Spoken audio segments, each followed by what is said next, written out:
You're listening to the Nerdverse Adventures podcast. I'm your host, Anton, and coming up, one of my oldest friends. I grew up with him, starting from middle school, throughout high school, and in college. I went to UC Irvine. He went to UC San Diego, so we saw each other a lot. And then into our 20s, just watching TV shows and movies together and talking about comic books and Star Wars and video games our entire lives. My dear friend, one of my oldest friends, Hung, joins the show to talk about Batman. He is an enormous Batman fan. We both have grown up talking about the various different stories across the various different mediums. And of course, all kind of at the pinnacle, having seen The Dark Knight together in IMAX back in the day when it first came out that summer. So the summer of 2008. And it's been a long history that Hung and I have had with the character and the many stories. So I figured it'd be a nice time to get him on the show as we ramp up towards Matt Reeves' The Batman. And yeah, I hope you guys kind of enjoy this trip down memory lane with my old friend Hung. So coming up, my chat with Hung on our origins with Batman on the Nerdverse Adventures.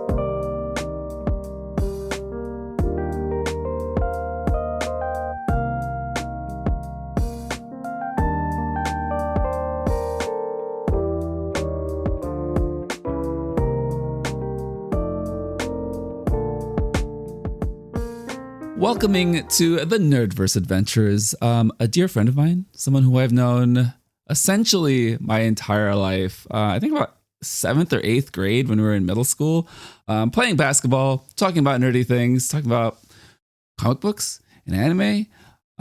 This gentleman is a scholar in a number of ways, and it's a pleasure to have him on the show. My dear friend Hung, welcome to the show, sir. Thank you for having me. Yeah, Very man. excited. Yeah, man. We grew up talking about comic books, superheroes, video games, and these characters without the full context and life experiences that we have today, right? It's characters that we've grown up with during different phases in our lives. But I think once we get to a point of maturity, we were able to kind of reflect back as to the importance of a character like Batman and the different iterations that we've seen throughout history, whether that was in TV, cartoons, comic books, video games. I wanted to get you on the show because you are an enormous fan. We've been reading the comic books since we were 12 years old. And the new movie, The Batman by Matt Reeves, is coming out in about a month. I figured to get someone as knowledgeable as you on the show to kind of talk about your life experiences with Batman and your history. So let's start there, Hung. What is your origin story with Batman, the Caped Crusader? I want to say I can't really pinpoint the exact version of which Batman I ran into first. I want to almost, I do think that it's probably the 90s Batman cartoon that really started me off on everything. I think it's Kevin Conroy, like the voice of Batman. I think he's a bit ubiquitous now, especially in like the Arkham games. Like he's always there. I think that is really my start. Although there's the possibility that I also started watching the 60s Batman version with I can't remember the exact actors, but it was pretty cheesy. You know, the Kapow, like that really introduced. I think that was like one of the first shows that kind of introduced the pop up noise and sound effects. I think that was always interesting, but it was always cheesy, it was always corny. But it kind of made it a little more real in a way, because otherwise it would just be comic books, just be cartoons, which is very different from seeing something live action. It lended itself to a little bit. So in that way, I knew Batman was more than just a cartoon that I've been watching on Saturdays. Yeah, the Adam West Batman from the 60s, Yeah. just very much the pop art, kind of using the comic strip style in TV. I think it was very eye opening and catching at that time. I mean, it's 60s, 70s, and I think in the 80s with the reruns, and I think that's about the time that we found it, late 80s, 90s. Still not really understanding like the full scope of what those characters represented. I think I remember watching Batman 1989, 87. I'm bad with with dates. What the exact title? The first Batman movie with Michael Keaton, 1989. Oh, the Yes. Batman. Yeah, I have it right here. I'm looking right at it. I should have just looked at it. And then watching Batman Returns, the very, um, very like artfully done like Batman movies, but they were dark, right? They were dark, but they did lend itself to this idea that these are comic book characters living in the real world, very tactile, right? And I think that was my first introduction to it. As a kid, still wanting to kind of live in that world, live in this idea of being a hero, being a vigilante hero.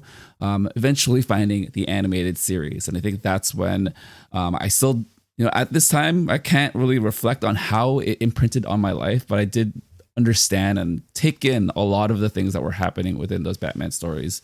What was it about the animated show that stood out to you growing up? I think I was in love with superheroes in general, and so it just lent itself to what I was just looking for Saturday morning cartoons, honestly. But when you say like the 1980 film Batman, actually, I like that also really stood out to me. I would think that's actually one of my favorite Batman films, despite not being like maybe the most critically acclaimed. But it has one of my favorite versions of Batman, one of my favorite versions of the Joker, and absolutely my favorite version of the Batmobile. And I think that was the movie that really made me fall in love with Batman, because the cartoon series, although I love watching it and it's the stuff that I actually really go back to if I want to just put something in the background, it's the I think that first Batman movie that made me actually fall in love with the character in the series. There's a sleek gothic styling to it. And I think a lot of that was carried in by Tim Burton's style of filmmaking, Yeah, right? it was. I think the one I can remember from my childhood was Edward Scissorhands.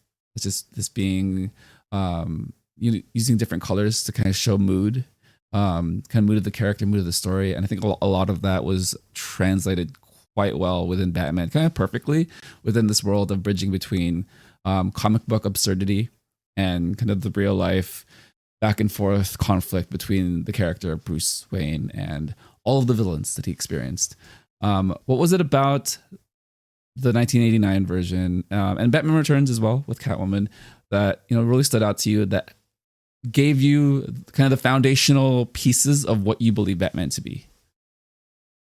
Um, I would say it just rooted it in by being live action. It just really rooted it into like a possible scenario, even if it was like a bit fantastical.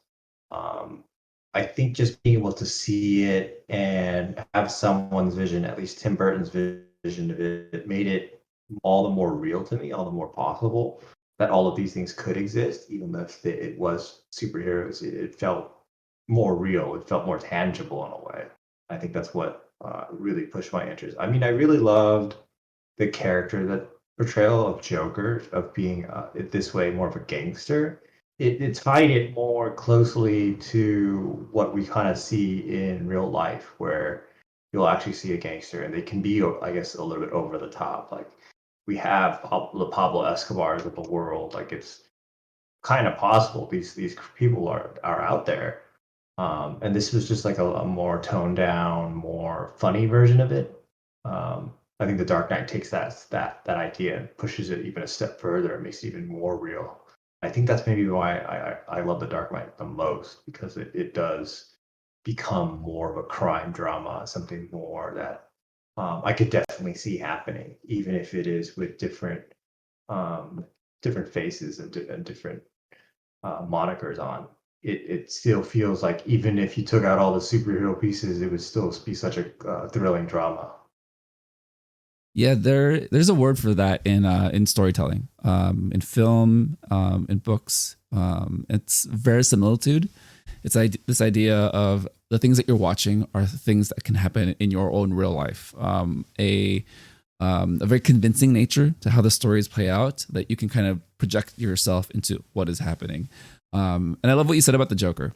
This version of the Joker in particular, where he's a crime boss, but he does play the line of being a very exaggerated cartoon character, a comic book character, without being a caricature. Being very distinctly what we know him to be in Batman stories as being the foil to Batman, with his background falling in acid, but grounded in the objective that a crime boss would want to have. I think that's what the 1989 movie did for me, is that I was able to connect a lot of these real world ideas into a world of Batman.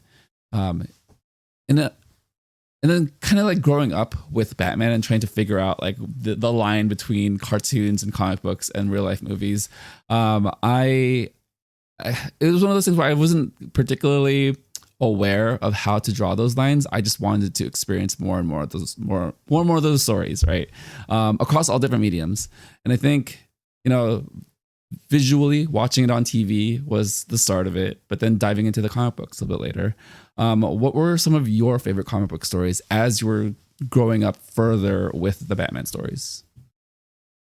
Um, Gosh, I think everyone always goes back to the Killing Joke. I think this because if I remember this one correctly, this is one that it really became serious and dark, and it became um, in a way, like I guess it's more corny, but more real again because it becomes now rooted in an emotional response, right? You now become more empathetic to what's going on with Batman and why his struggle is so profound. He has to, he kind of has to walk this really thin line between being a vigilante um, and caring for the people he loves and not going past his morals and breaking those. And that's exactly, I guess, it's such a thrilling experience to kind of understand because it also makes you understand Joker a bit more, like why he ticks the way he does. Like for him, it's all about pushing those boundaries, always making people question their humanity, and how he could break it. And I think that was this is his test of how he could break Batman. The And I killing, think yeah, no, the Killing that Joke was definitely the first introduction of mature comic books for me. I totally agree. I think I read that a little bit late, well, middle school, high school. I think middle school, yeah. high school. The comic book itself came out in the 80s during a transitional period in like comic book history. So I would later find this out, listening to podcasts and reading different like stories of how like comic book history all came together. But in the 70s, it was very much the pop art, the Adam West version of Batman that we saw in comic books. And then in the 80s, there was just a lot of upheaval socially, politically, that it was reflected in the art. So The Killing Joke was one of them, as well as The Dark Knight. The Dark Knight Returns, which is also just a very dark take on Batman and that period in time. But I did want to follow up on what you said about this story being much different than how we typically experience superhero stories, even today. Because I think right now the selling point for a lot of superhero things is action. It's catching your attention. The Killing Joke, yes, there is some action. The animated version has a prologue, as an interlude to it. That's a little questionable, but there's some action. But the story itself is a character study. It's essentially a long conversation between Batman and Joker with things playing out in between it. How did you take to that kind of exploration for both characters and kind of the darkness that it pulled you into, and how you further continue kind of that discovery and wanting to find more of those type of Batman stories?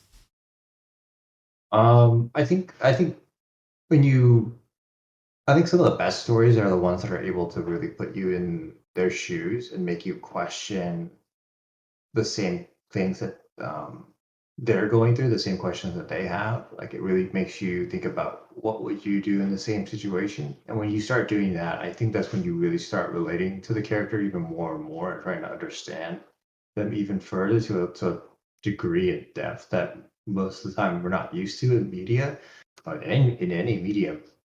And I think that's the thing that we always kind of crave is being able to um, keep asking ourselves those hard questions of like, who are we? And like, what makes us who we are? And then you kind of define that through uh, these situations that are a bit obviously exaggerated for comics and movies, but it still poses very important questions about your character, their character, and how you would play out. I think it's just a really profound way of kind of getting you to think about more about who you are and what morals are, and what ties us together. And I think that's just really interesting because it basically constantly questions our humanity, something that we all kind of share.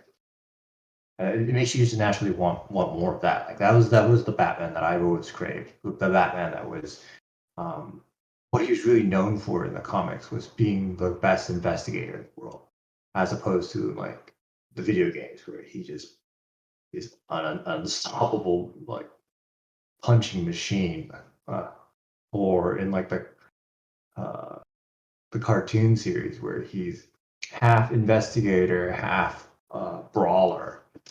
It was just a different take on it. Well, in the comics, you could just really explore um, the investigative side, the human side. You get to spend more time with the character. I love what you said about exploring different aspects about humanity and really asking questions of your own humanity. I think oftentimes we live our lives without, too much disruption. We live in a homeostasis, as it were, waking up, going to work, eating, being around your loved ones, but we don't live in these exaggerated states of being that the Joker and Batman both exemplify, especially in the Killing Joke. And I do think it's a nice shock to the system to remind us that we do have to actively make a choice to be good people, because we could very easily fall into the trappings of what happened to the Joker. It is a bit of an origin story for those not familiar with the Killing Joke. So you do see that he was a comedian at one point. He falls into the vat during a heist gone wrong, and then just a number of things happen that kind of twist and turn him into the person that he is.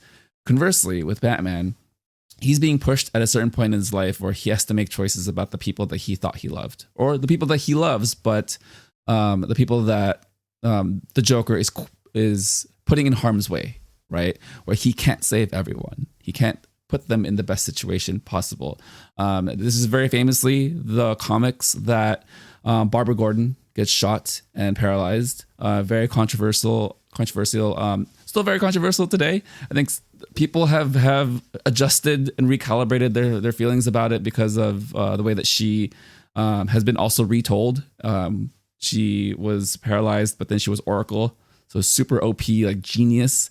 But then she also got her legs back, her ability to walk back, and she became Batgirl in the DC New 52, which is an excellent coming of age story. But to kind of bring it all back to kind of this dichotomy, this juxtaposition between two opposing forces, I think it's very easy to get lost in kind of the details of these characters within the story, but kind of stepping back and reflecting on how it affects me. I always like to think about these stories as ways to reflect on how people actively make choices for, how they choose to live their life, whether that's how they interact with people, big and small, or kind of the things that are festering inside of them and how they choose to reconcile with those feelings. The story that always comes up to me that I really love, and this kind of touches on the things that you were talking about with Batman being an investigator, is Batman Hush. I think Hush is one of my favorite stories because it's the entire rogues gallery with Batman being a detective. And honestly, I don't think we've gotten too much Batman in film being a detective. We've gotten him as a brawler, like you said. We've gotten him as a playboy billionaire, somewhat of a genius in a lot of cases. in the newer iterations of Batman, he's this old, grizzled alcoholic, which is kind of in conflict with some of the past ideas of Batman. But what do you think about this idea of Batman being a detective? And what are the elements that you would love to see play out in other mediums, whether that's in movies, TV shows, or video games? This is the part of Batman I think is the most important. Is actually the most important one. I think it's the thing that really defines him as being a superhero. When you look at the Justice League and you look at someone like Superman, who's like the exact opposite, who's just pure power, like you cannot deny he's a superhero. But Batman, he's just a regular person, but not really quite regular. He's someone who's really trained himself to be the best at what he does. And the thing that I think that people, I guess, don't really focus on is that he's the best. His preparation is like second to none. His research is second to none. His investigative work is second to none. That is what his true superpower is. It is him being able to take all of the information that he's given and really find a pathway forward that works, regardless of the situation that he's in. He's always able to adapt, and that ability is, I think, really something that is often overlooked when you think of a superhero. It's very refreshing to have him um, be shown in this way and really focus on it. I think the video games do a better job, um, do a pretty good job at this because it's that same tried and true format of like any good video game, especially something in action, is that you can't have action all the time. It becomes too monotonous, and so breaking it up is very important. And the way that the Arkham series really broke it up was by having really a little bit cheesy, but they had some investigative work where he has to like break codes or decipher riddles or whatnot. It's that stuff that's always reminds you of like what he's thinking about and like how he approaches um, any kind of any kind of situation that he's put in. Is that he really thinks about it. He waits about it. Like he has this whole skill where he just stops, slows down, examines his environment, and then starts noticing things. He starts basically turning on his, I guess, spidey sense in a way. But this time it's his bat senses, right? Like he's now turning on his investigative mode. He's able to like pinpoint and start highlighting things that stand out to him that he can deduce using just his investigative prowess. I think that's the thing that really makes him and really pulls him as and makes him a compelling character. So I love the fact that they do this more. Honestly, I want to see it more. You don't see it in the movies, especially once you start like the first three, Michael Keaton, and then you get into Val Kilmer and the George Clooney movies, which are like the worst ever. Like it's just pure spectacle. There's nothing about investigative work there. It's just, I think it kind of shows, right? I think when he actually does start uh, looking for answers, starts like doing investigative work and trying to dive into things, that's when I think things get interesting because you're following along with him, and you're able to kind of follow along with him and like have your own guesses and you start being more of a participant in a way instead of just seeing him beat up Arnold Schwarzenegger or stuff like that. It doesn't quite tie in as well. And um, I think that was like the biggest difference between like the Dark Knight and the Dark Knight Returns. Uh, I'm talking about the movies in particular. The Dark Knight I think is much better than Dark Knight Returns, and I think one of the things that really distinguishes the two is the amount of investigative work that he goes through, trying to understand the Joker versus trying to understand Bane, and I think that it kind of shows. Bane just feels like, I don't know, just he's not he even though in the movie he has a bigger hypothetical threat, he never feels like that. He always feels like, oh, he's just a middle of the road um, mercenary slash terrorist. but someone like the Joker always feels like he's hiding in the background of everywhere you are. So he's more of a threat because he's everywhere and nowhere. Um, as opposed to Bane, it's like, oh, he's right over there. He's the guy that's just like doing the big stuff. It's nothing. There's nothing really to be investigated. He just stands right there and is like, "Come get me." Joker's just like, "Come get me." If you think you know where I am, right? Like he wants to play those mind games, and the mind games is what makes it interesting. Bane plays no mind game. Bane is just, I'm tough, I'm strong, I'm also prepared, but not really. So it just feels half-assed. So yeah, for me, it really defines the character. It's what makes him interesting. Is what pulls me in. I think it's uh, the most important facet. Vigilance is kind of how I think about Batman and his intelligence, right? Where I think we've seen a lot of different superhero versions of intelligence, whether that's Iron Man, Spider Man, even villains of Doctor Octopus, and just any number of the rogues gallery that Spider Man goes through, right? Scientist, essentially. But with Mm-hmm. Batman, he's clever. He's this level of intelligence that I don't think we particularly have access to with superhero movies. And I always reflect back with how crime dramas and mystery dramas play out in other stories, right? And things that I want to see in Batman. So, like you said, The Dark Knight does an excellent job of kind of balancing some of that out. Still could be a little bit more. I think one of the main detectiving points that I can remember is how he finds the bullet or the fingerprints on the bullet. Still would like to see more of a journey with the way that the mystery gets uncovered.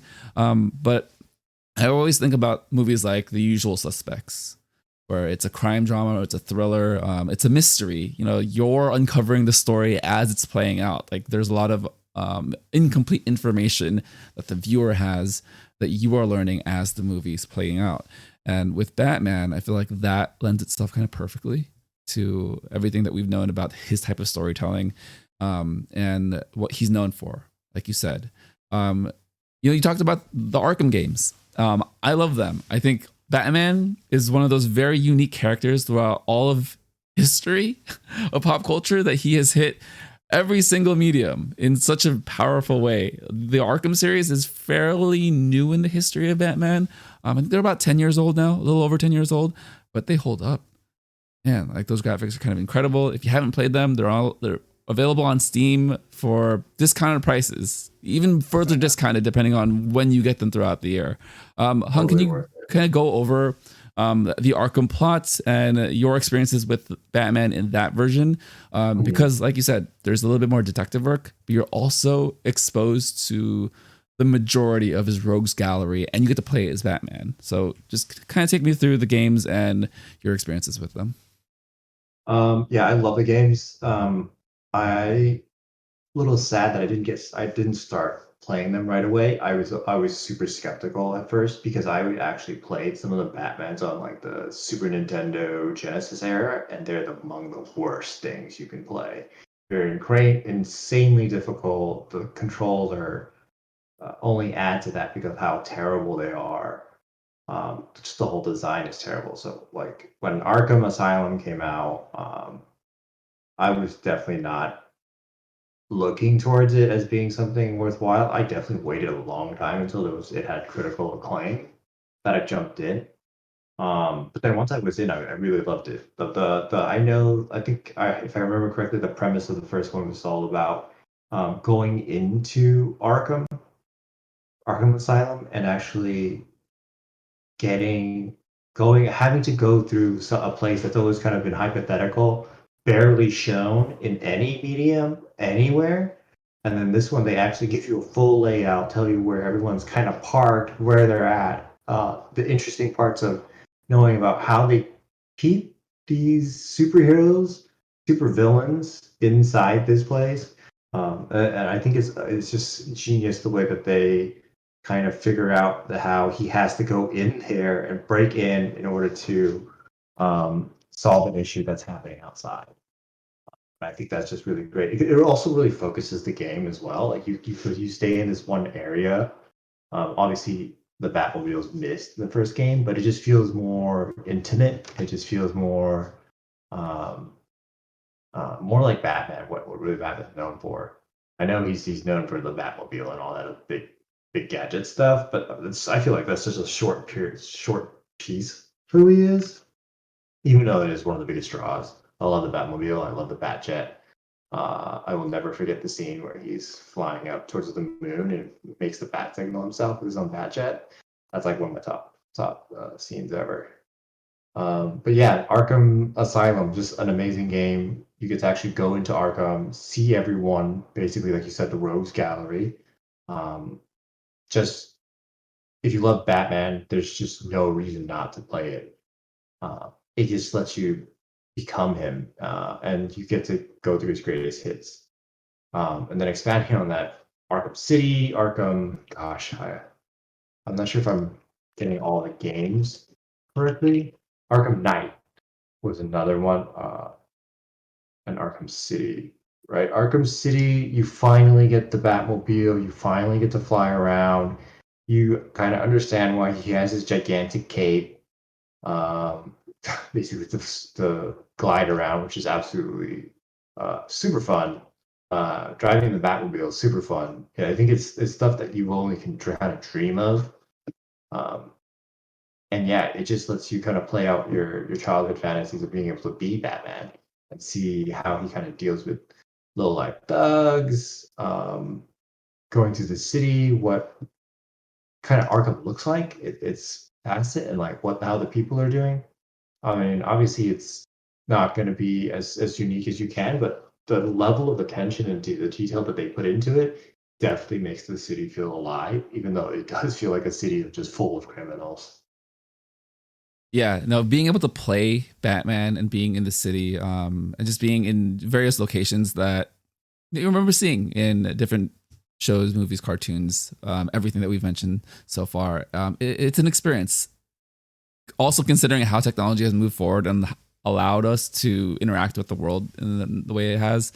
Um, Not to say that, well, it does kind of feel that way, right? The 2010s are a bit of the golden era of video games where technology's kind of shifted past a certain point where now you have a blend of consoles, but then also computers. People just have much more powerful computers, more access to being able to build computers.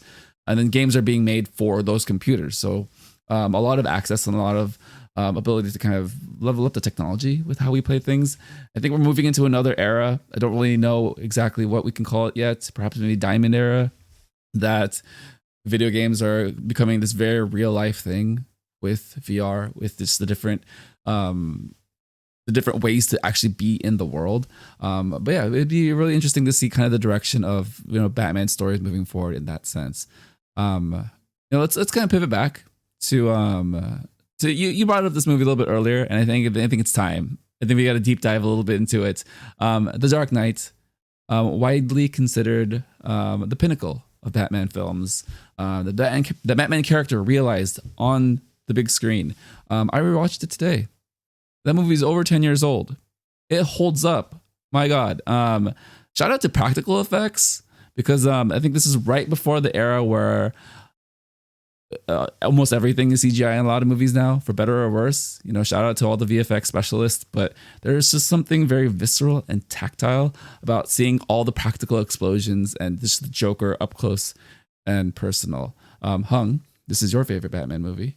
Why do you love it so much? And what about the movie speaks to you even to this day?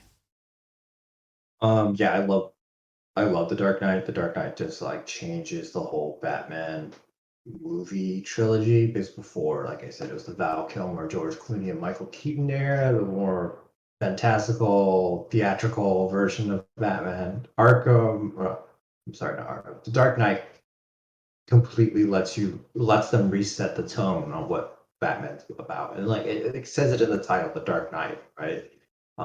He's not just Batman, like this guy who wears spandex who hides in the dark trying to capture criminals. It's oh no, he's a ninja, well trained assassin who's been using his skills to improve his city and gets seriously beat up. Like he shows a lot of injuries. Like he's not perfect, but he's this gritty, hardworking individual who who's just so determined to right the wrongs that have come down on his city, and you feel that love that he has for it, and I think it's just such a great exploration of the character in a completely new tone, and lets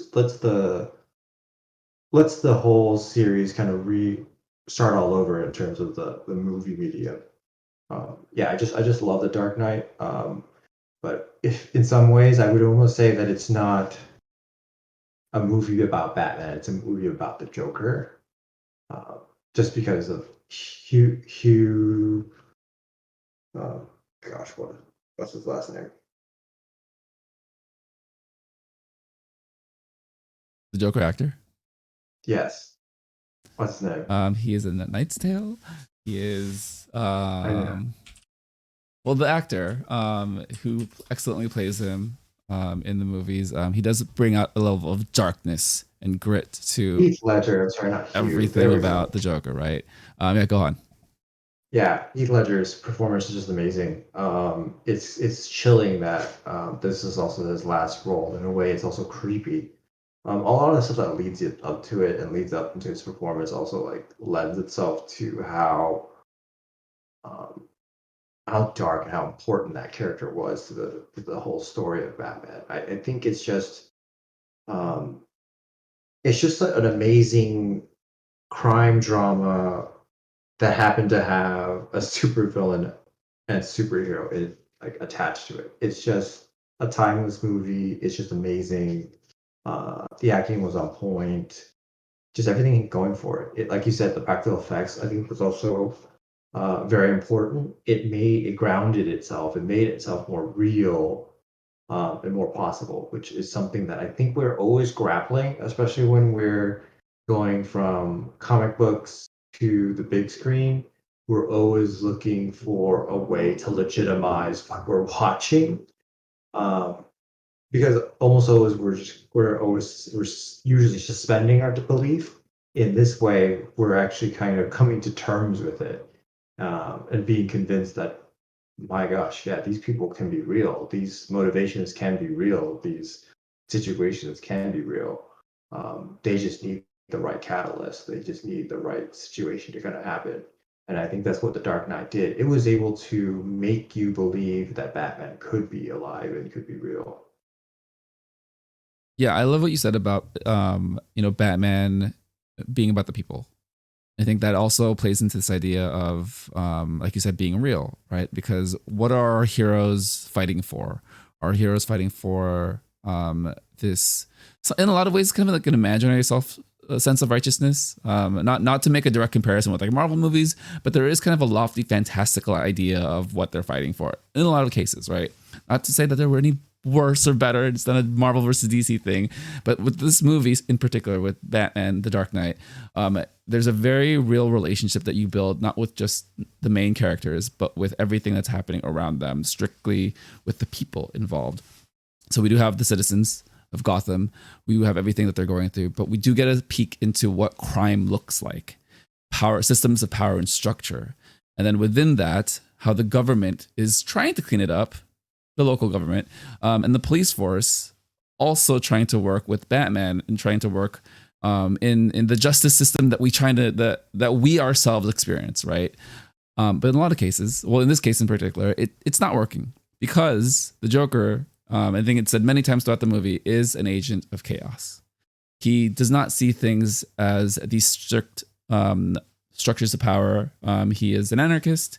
He is this idea of being a contrast, a foil to Batman. Batman is all about plans. He does not have any plans. He says many times. But I do want to circle back to the people, because I think they represent us, right? They represent us as the viewers. We would like to project into Batman as much as possible.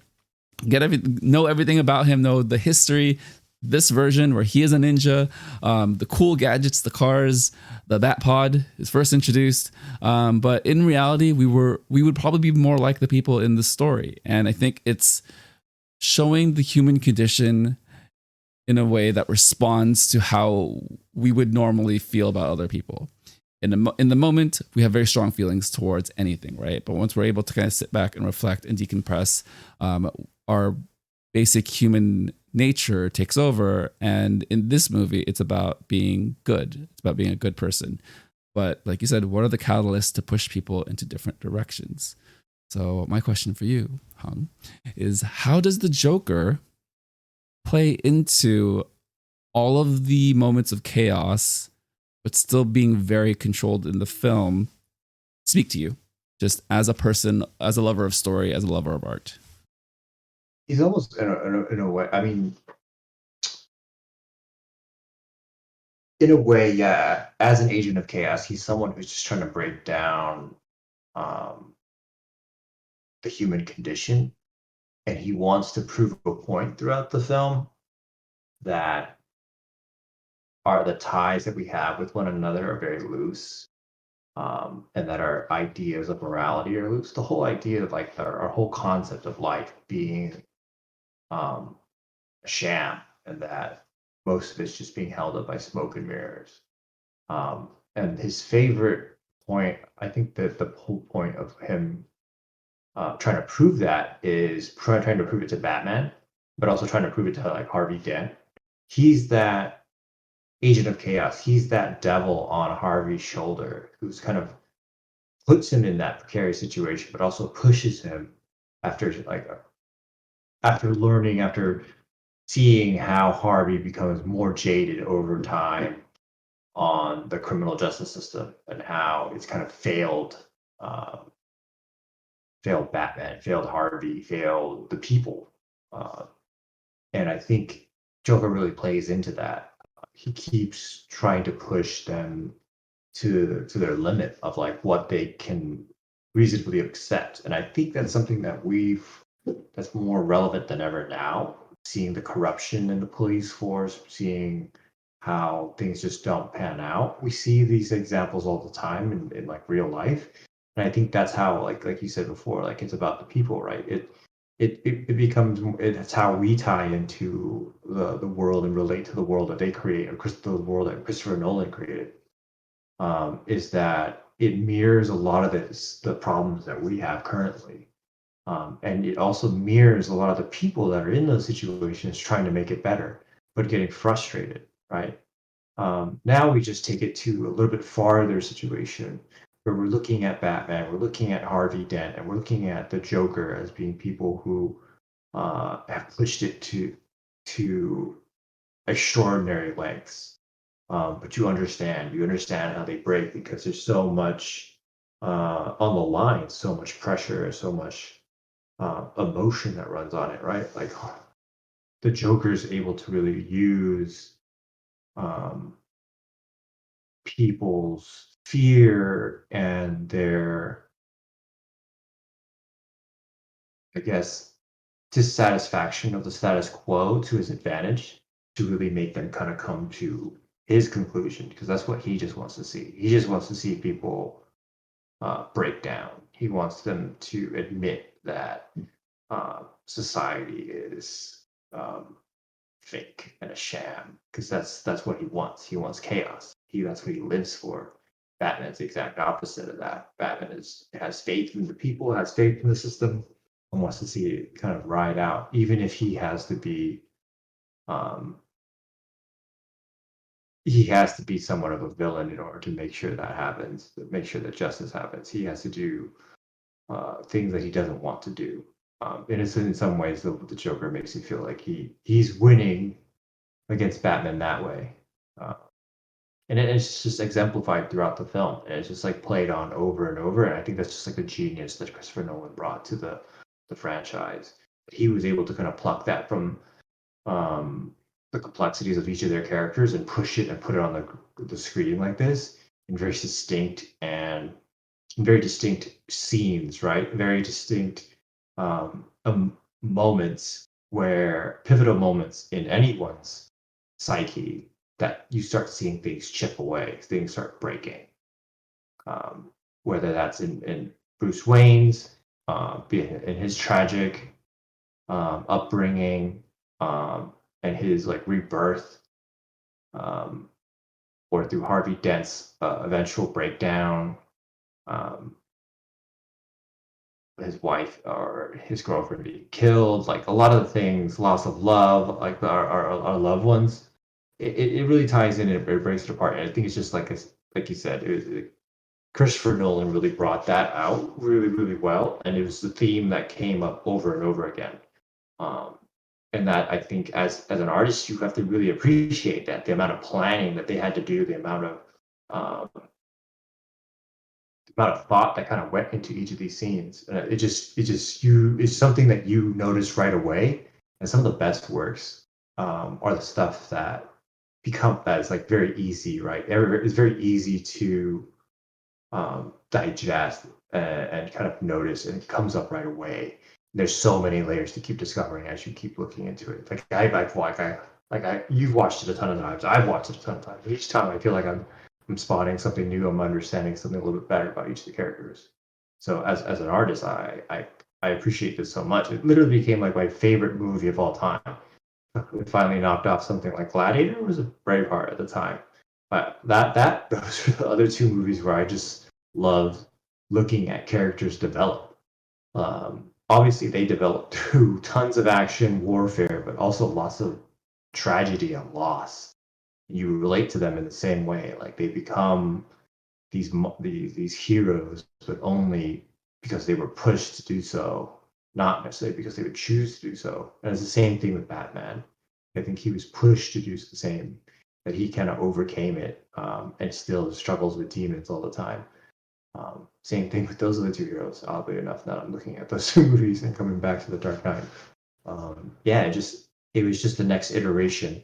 It just happened to have superheroes tied into it, so it made me even happier. So probably why I love Dark Knight so much and I revere it so much. It just such an amazing triumph in storytelling. Yeah, no, I echo everything you said about just the way that Nolan captured the scope and scale of this type of story, right? It is an epic in a lot of ways, but it is still a small story in the sense that it is very pinpointed on who Bruce Wayne is as a person, but also kind of the mystery of the Joker and what he's after.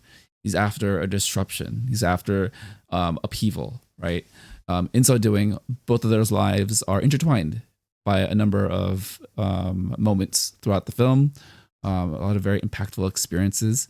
And I think all of those experiences, all of those, high tension parts of the movie,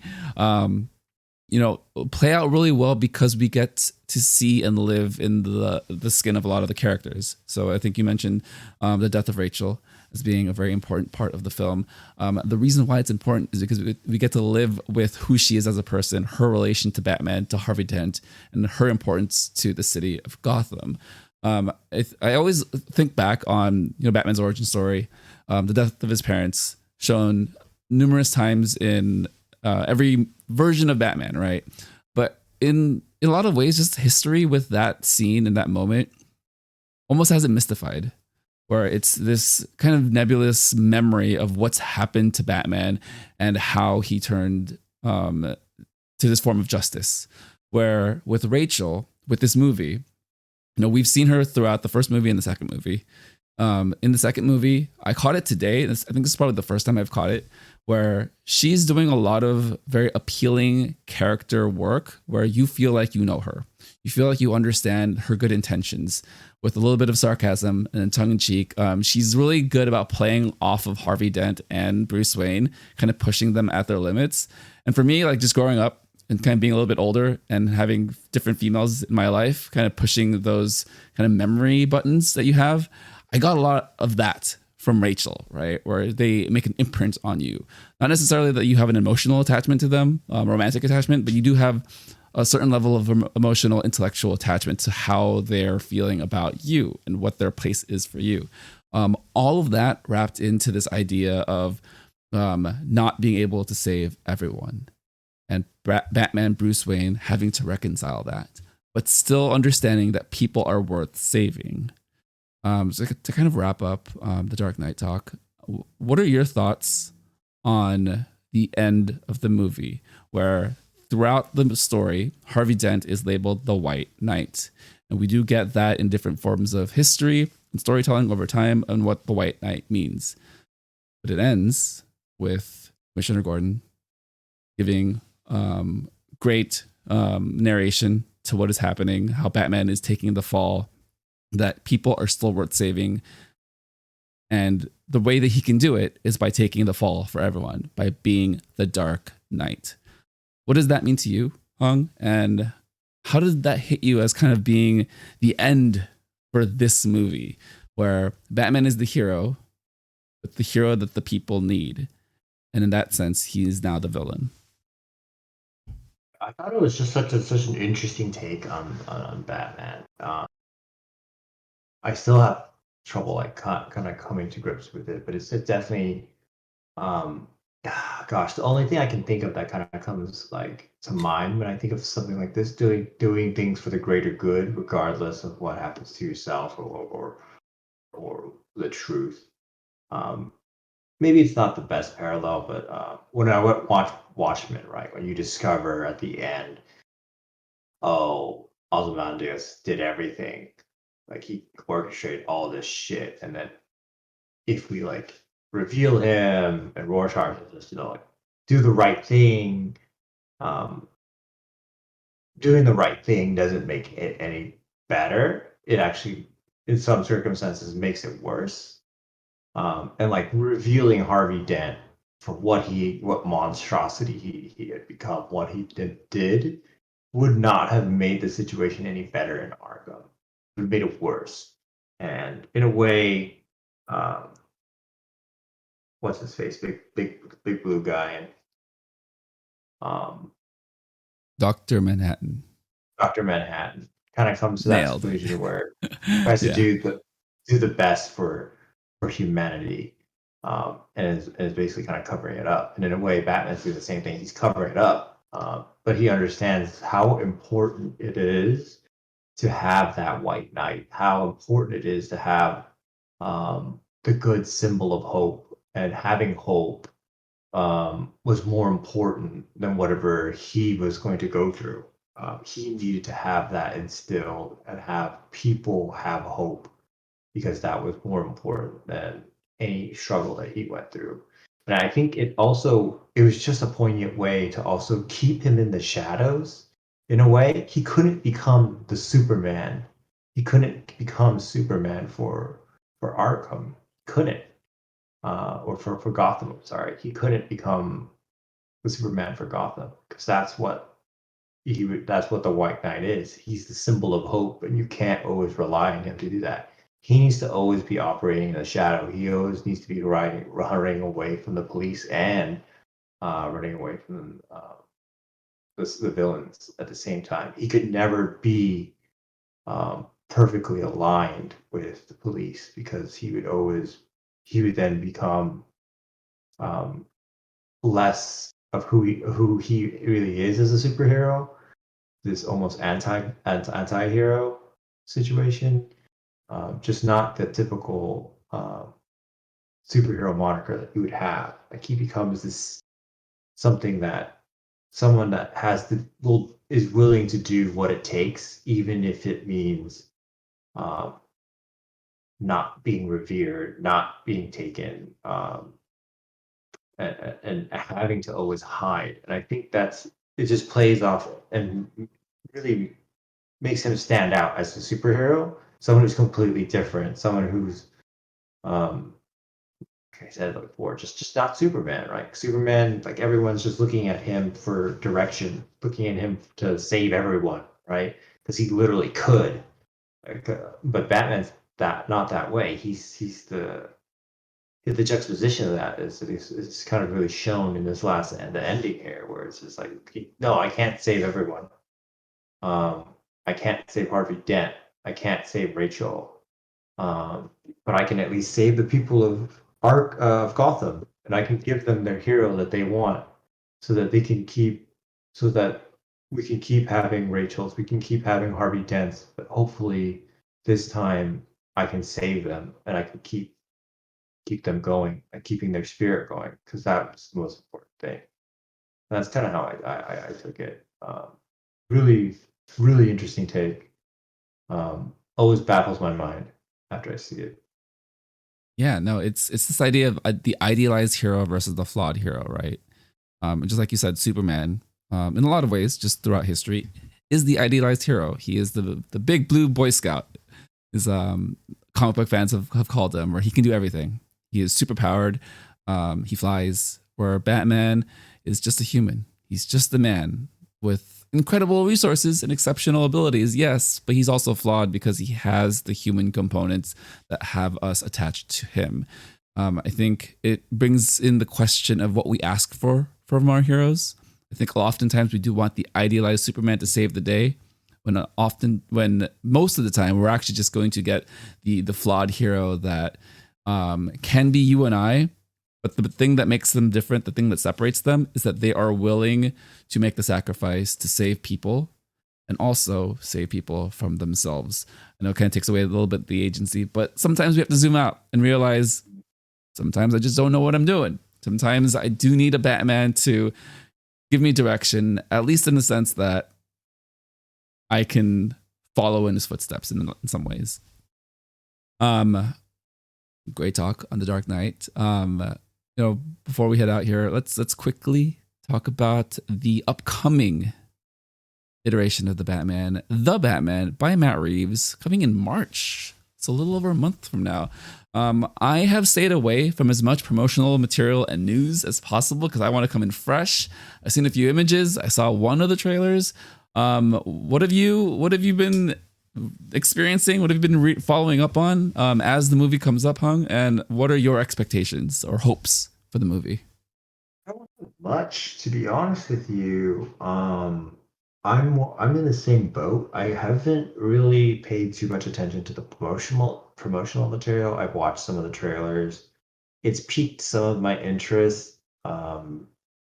Mostly because it goes back to like the whole investigative work. The main villain being like the Riddler is very important to me because he represents the pinnacle of what investigative work and that Batman can do, although less menacing. So honestly, the Joker has it where it's like nothing makes sense, like it's always hidden in mystery. His objectives are always hidden in mystery.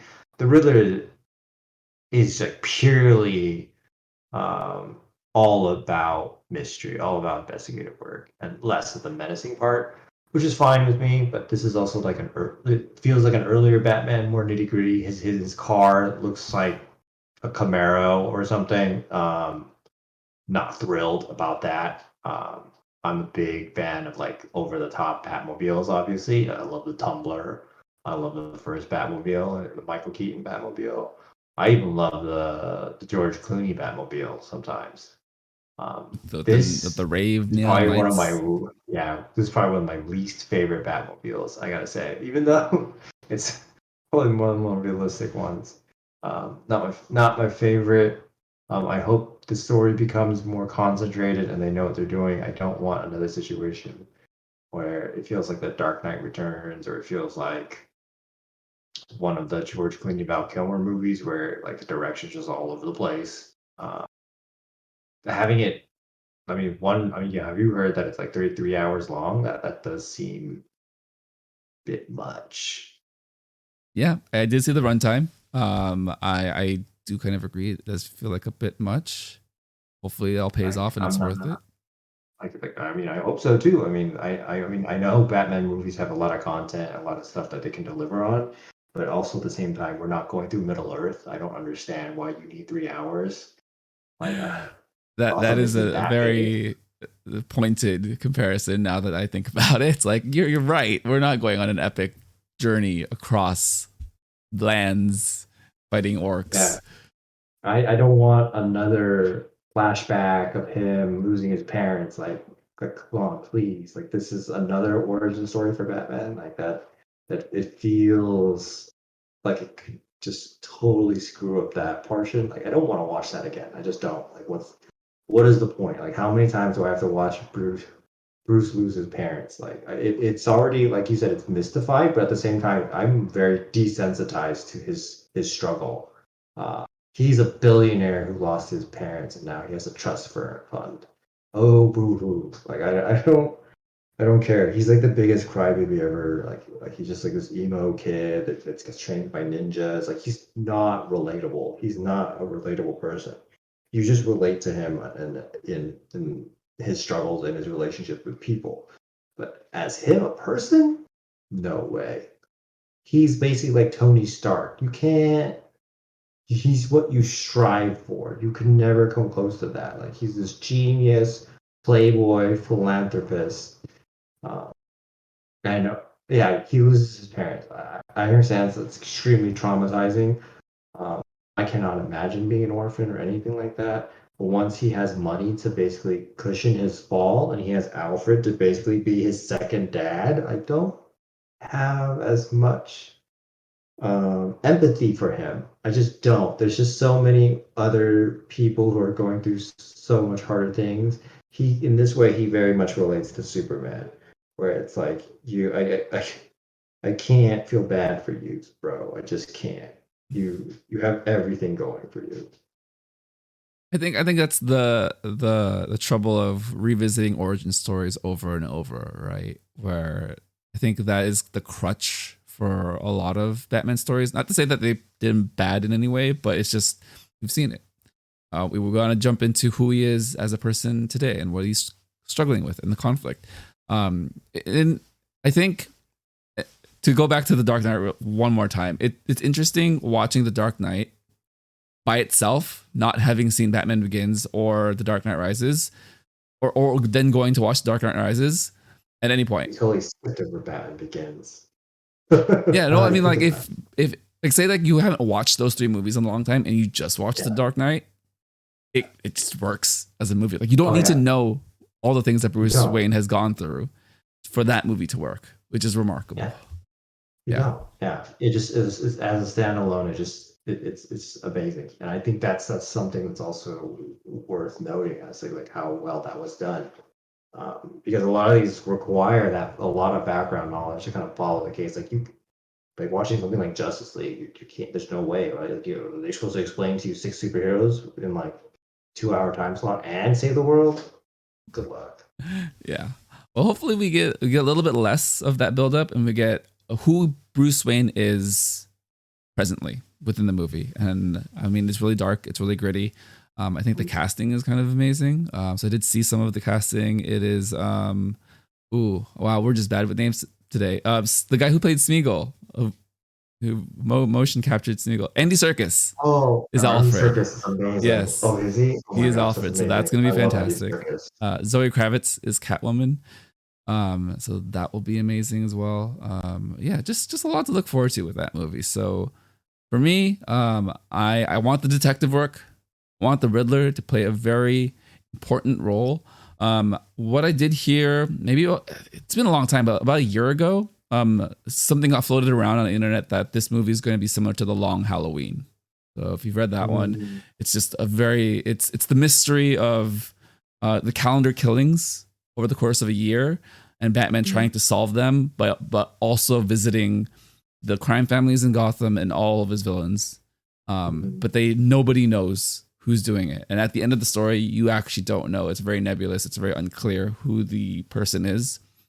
It's hinted that it could be several people, but that was kind of the mystery of the way that it ended, right? Where all of these characters have an influence on Batman.